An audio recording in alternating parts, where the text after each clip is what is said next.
नमस्कार मित्रांनो, लग्नाची बेडी या मालिकेच्या आजच्या भागात आज आपण बघणार आहोत. सिंधू ही रुक्मिणीच्या रूममध्ये आलेली असते आणि रुक्मिणीचे पाय ती चेपून देत असते. खरं सांगा काकू, माझ्यावर रागवलायत ना तुम्ही? रुक्मिणी म्हणते की तू बाहेर जे खरं बोललीस त्याचा मला अजिबात राग आला नाही, परंतु आज ब्राह्मण भोजन होतं आणि हे सगळं तुझ्यासाठी ठेवलं होतं ना, तूच घरी थांबली नाहीस. माफ करा मित्रांनो, पण जर तुम्ही चॅनलवर नवीन असाल किंवा अजूनही चॅनलला जर सबस्क्राईब केलं नसेल तर प्लीज सबस्क्राईब करा आणि बेल आयकॉनवरही क्लिक करा. स्टार प्रवाहावरील सर्व मालिका तुम्हाला आमच्या चॅनलवर बघायला मिळतील. धन्यवाद. सिंधू म्हणते की त्याचसाठीच मी तुम्हाला सॉरी म्हणायला आली आहे काकू. मी तुम्हाला प्रॉमिस करते की पुन्हा कधीही आमच्या दोघांकडून खोटं बोललं जाणार नाही. रुक्मिणी सिंधूला म्हणते की एक गोष्ट नेहमी लक्षात ठेव, आपण जसं वागतो तसंच घर वागतं. घरची करती व्यक्ती जे आदर्श ठेवते त्याच आदर्शावर सगळे लोक चालतात. आपलं एकत्र कुटुंब आहे, सगळ्यांसाठी सारखेच नियम असतात. आज घरात विशेष कार्यक्रम होता आणि सुनांनी घरात राहणं अपेक्षित होतं, पण तू निघून गेलीस. मला माहिती आहे की तू तुझ्या कामासाठी बाहेर निघाली होती, पण तू घरीही नव्हती, तेही इतकंच खरं आहे. उद्या जर का रेश्मा आणि राणी निघून गेल्या बाहेर तर काय करायचं आम्ही? राणी जबाबदार आहे, ती तशी वागणार नाही, पण रेश्मा बेजबाबदार आहे. उद्या तिनेच जर नियम पाळले नाही तर काय करायचं? सगळ्यांना सारखे नियम असतात आणि सगळ्यांनी घरचे नियम पाळायचेच असतात. घर सांभाळणं सोपं नसतं आणि या घरातले नियम मोडलेले मला चालणार नाही. सिंधू म्हणते की काकू, मला तुमचं म्हणणं पटतंय, म्हणूनच मला तुम्हाला काही सुचवायचं होतं. जर तुम्हाला खरंच असं वाटत असेल की मी घर आणि करिअर दोन्हीही गोष्ट नाही सांभाळू शकत तर तुम्ही माझ्याकडून घराची जबाबदारी काढून घ्या. काकू, मला अजिबात वाईट वाटणार नाही. मी घर सांभाळण्याचा पूर्ण प्रयत्न करते, पण माझं करिअर हे आप्पांचं स्वप्न आहे आणि माझ्यासाठी करिअर देखील तितकंच महत्त्वाचं आहे. माझी इंटर्नशिपसुद्धा आत्ताच सुरू झाली, त्याकडं दुर्लक्ष करून नाही चालणार मला. बाकी निर्णय तर तुमचाच आहे. रुक्मिणी म्हणते की हो, निर्णय माझा आहे आणि मी तो घेतलेला पण आहे. तुझ्याकडून अधिकार काढून घ्यायला मी तुला अधिकार दिले नव्हते. मला तुझ्यामध्ये हे घर सांभाळण्याची कुवत दिसली म्हणून मी तुला हे अधिकार दिले. आणि उद्या जर मी हे अधिकार तुझ्याकडून काढून घेतले तर तू असं समजू नकोस की तुला नियमांमधून सूट मिळेल. अधिकार आणि नियम हे दोन्ही गोष्टी तुझ्यासाठी बंधनकारक आहे, या गोष्टी कायम लक्षात ठेव. तू डॉक्टर व्हावीस हे तुझ्या आप्पांचं स्वप्न होतं आणि ते तू स्वप्न पार पाडलंस, पण या घरची सून म्हणून तुझे काही कर्तव्य आहेत. तू एकदा का घरी आली तर या घरात सुनेची सगळी कर्तव्य पार पाड. सिंधू म्हणते की आमचं काम असं नाही आहे. लोकांचं आजारपण काय सांगून येतं का? कधीही काही इमर्जन्सी येऊ शकते. ही जरी इमर्जन्सी आली तर मला जावंच लागेल आणि तिथं जास्त वेळ थांबावंच लागेल, पण मी नेहमी वेळेतच येईल हे प्रॉमिस मी नाही करू शकत तुम्हाला. रुक्मिणी म्हणते की सिंधू, तू प्रामाणिक प्रयत्न करावे एवढीच अपेक्षा आहे माझी. तू या घरची सून आहेस, सगळे नियम पाळ आणि सगळी कर्तव्य पार पाड. मी तुला शेवटचं सांगते, लक्षात ठेव. तर इकडे राघव चाललेला असतो तेव्हा राणी राघवला आवाज देते. राणी म्हणते की राघव, आज तर तू सगळे लिमिट्स क्रॉस केले. तू तर त्या सिंधूसाठी काहीही करू शकतो ना, मग ते चुकीचं असलं तरीही? राघव म्हणतो की व्हॉट डू यू मीन? राणी म्हणते की तू जेवढं सिंधूवर प्रेम करतो तितकं अर्ध प्रेम तरी तू माझ्यावर कधी केलंस का रे? तिला जे हक्क मिळाले ते मला का नाही मिळाले? मी कुठे कमी पडले राघव? त्या मुलीने तुझ्यावर अशी काय जादू केली आहेस? तू का वागला माझ्याशी असं? राघव म्हणतो की स्टॉप इट. माझ्यामध्ये आणि सिंधूमध्ये काय आहे हे तुला सांगणं मला इम्पॉर्टंट वाटत नाही. तेवढ्यातच सिंधू तिथे येते. तेव्हा राणी म्हणते की तू आमचं बोलणं चोरून ऐकत होतेस. तू जरी चोरून ऐकलं असलं तरीही मला फरक पडत नाही. सिंधू, तुला चांगलं माहिती आहे की तू माझं आयुष्य उद्ध्वस्त केलेस. तू माझं प्रेम माझ्यापासून लांब नेलं आहे. पण एक गोष्ट नेहमी लक्षात ठेव की तू या नात्यात कधीही सुखी राहू शकणार नाही. एवढं बोलून राणी तिथून निघून जाते. तर सिंधूला मात्र फार वाईट वाटत असतं. तेव्हा राघव तिला आधार देत असतो. तर इकडे राजश्री सिंधूला म्हणते की सिंधू, राघव तुझ्यावर खूप चिडला का गं? सिंधू म्हणते की चिडले नाही, पण त्यांना जरा वाईट वाटलं. पण मी त्यांना समजावून सांगितलं की आपणच जर चुकीचं वागलो तर घरच्यांसमोर तरी काय आदर्श राहणार आहे. राजश्री म्हणते की अगदी बरोबर, पण राघव खोटं का बोलला तुझ्यावरच्या प्रेमासाठी? सिंधू म्हणते की हो आई, त्याचं कौतुक तर आहेच मला, पण त्यांनी आता मला सांगितलंय की ते परत कधीही खोटं बोलणार नाही. त्यातच सिंधूला हॉस्पिटलमधून फोन येतो. सिंधू म्हणते की ठीक आहे, मी येतेच. राजश्री म्हणते की काय गं, कोणाचा फोन होता? त्यावर सिंधू सांगते की एक इमर्जन्सी आहे, मला लवकरात लवकर निघावं लागेल. त्यावर राजश्री म्हणते की अगं वहिनी ओरडतील, रात्रीचे किती वाजले बघितलंय का? सिंधू म्हणते की मी काय करणार आई, आमचं काम हे असंच असतं.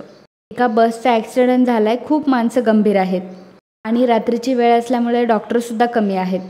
राजश्री म्हणते की बरं ठीक आहे, जा, पण राघवला सांगून जा. तर इकडे राणी रुक्मिणीला म्हणते की मामी बघितलं, तुमच्या चांगुलपणाचा फायदा घेतला जातोय.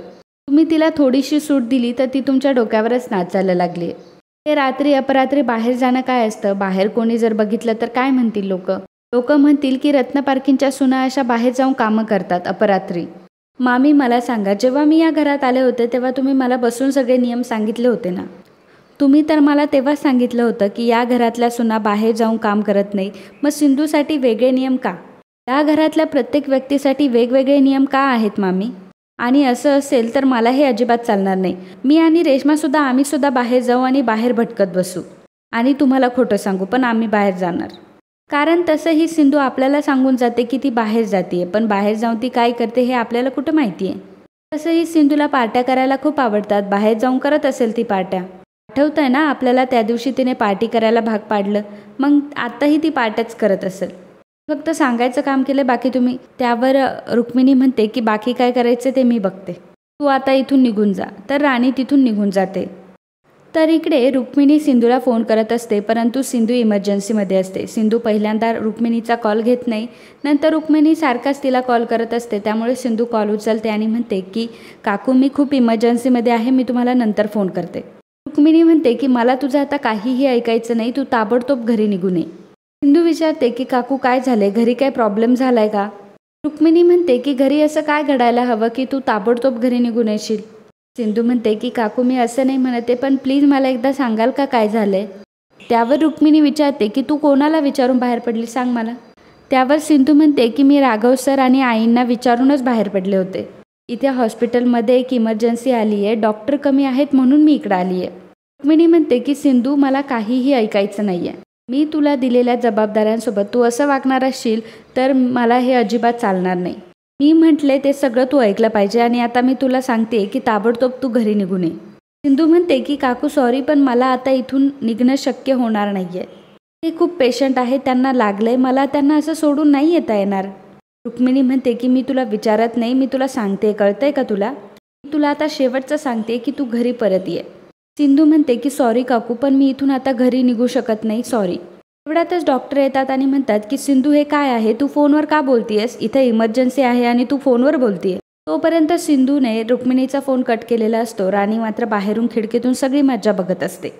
रुक्मिणी म्हणते की हिने माझा फोन कट केला, जास्त शेफारत चालली आहे ही. आता येऊ देस तिला, बघते मी तिच्याकडे.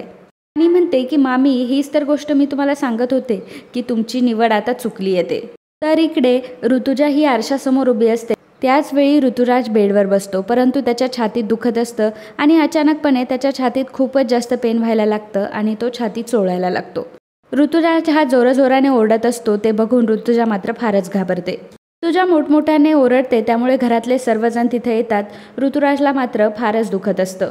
घरातले सर्वजण पॅनिक झालेले असतात. राघव पटकन सिंधूशी बोलतो. तर राघव म्हणतो की सिंधूने मला सांगितलंय की काकांना पटकन हॉस्पिटलमध्ये घेऊन या, हार्ट अटॅक असू शकतो. त्यातले सर्वजण मात्र खूपच पॅनिक झालेले असतात, घाबरलेले असतात. रुक्मिणी म्हणते की सिंधू घरची डॉक्टर आहे, पण आता गरज आहे तर ती इथं नाहीच आहे. राया म्हणतो की पण सिंधू आहे कुठे? त्यावर राणी म्हणते की हॉस्पिटलच्या नावाखाली गेली असेल फिरायला. राजश्री म्हणते की राणी सिंधू कुठे बाहेर गेली नाहीये, हॉस्पिटलमध्ये एक इमर्जन्सी आली, माझ्या समोरच गेली आहे ती. रुक्मिणी म्हणते की पण अशा वेळी ती घरी पाहिजे होती ना. राघव म्हणतो की तुम्ही जरा थांबाल का, आता काकांना हॉस्पिटलमध्ये नेणं जास्त महत्त्वाचं आहे. तर इकडे सर्वांनी ऋतुराजला हॉस्पिटलमध्ये आणलेलं असतं. सिंधू देखील तिथं असते. ऋतुजा म्हणते की सिंधू काकांना काही होणार नाही ना गं? त्यावेळेस सिंधू म्हणते की काही नाही, सगळ्या अरेंजमेंट केल्यात. ऋतुराजला लगेचच तिथून हलवलं जातं. सिंधू देखील त्यांच्या पाठोपाठ जाते. सिंधू इकडे ऋतुराजवर उपचार करत असते. ती ऋतुराजचा पल्स रेट चेक करत असते, हार्ट रेट चेक करत असते. सिंधू मात्र खूपच पॅनिक झालेली असते, कारण ऋतुराजची पल्स मिळत नसते. सिंधू म्हणते की डॉक्टरांना यायला अजून 15 मिनटं आहेत आणि मी एवढा वेळ नाही वेट करू शकत. आता मलाच काहीतरी करावं लागेल. सिंधूने आता डॉक्टरांशिवायच तिचा निर्णय घेतलेला असतो आणि ती आता एकटीच ऋतुराजवर उपचार करत असते. इकडे ऋतुजा मात्र खूपच पॅनिक झालेली असते. ती खूप घाबरलेली असते आणि देवासमोर हात जोडत असते. राघव म्हणतो की काकू तू अजिबात टेन्शन घेऊ नकोस, आपण वेळेत हॉस्पिटलला पोहोचलोय आणि आय एम शुअर काकाला काहीही होणार नाही, सगळं काही व्यवस्थित होईल. तू प्लीज अशी रडू नकोस आणि स्वतःची तब्येत खराब करून घेऊ नकोस. सर्वजण देवाकडे प्रार्थना करत असतात. सिंधू मात्र ऋतुराजवर उपचार करत असते. एवढे प्रयत्न करूनसुद्धा ऋतुराजच्या तब्येतीमध्ये काहीही फरक पडलेला नसतो. त्यामुळे सिंधू देखील घाबरलेली असते. आणि मित्रांनो, आजचा हा भाग इथेच संपतो. पुढील भागात आपल्याला पाहायला मिळणार आहे, सिंधू राघवला म्हणत असते की पहिल्यांदा तुम्ही त्या झुरळाला घालवा. त्यावर राघव म्हणत असतो की अगं सिंधू, तिथं कुठलंही झुरळ नाही आहे. राघव सिंधूची गंमत करत म्हणत असतो की अगं सिंधू, तुझ्या पायाजवळ झुरळ आहे. तेव्हा सिंधू जोराने ओरडते आणि राघवला मिठी मारते. राघवलाही तेच हवं असतं. राघव मात्र हसत असतो. सिंधू म्हणते की मला इतकी भीती वाटते आणि तुम्ही चेष्टा कसली करताय. राघवला तितक्यातच पडद्यामागे एक सावली दिसते. राघव सिंधूला म्हणतो की सिंधू, 1 मिनिट. राघव पटकन ती खिडकी उघडतो तर राणी ही बाहेर उभी असते.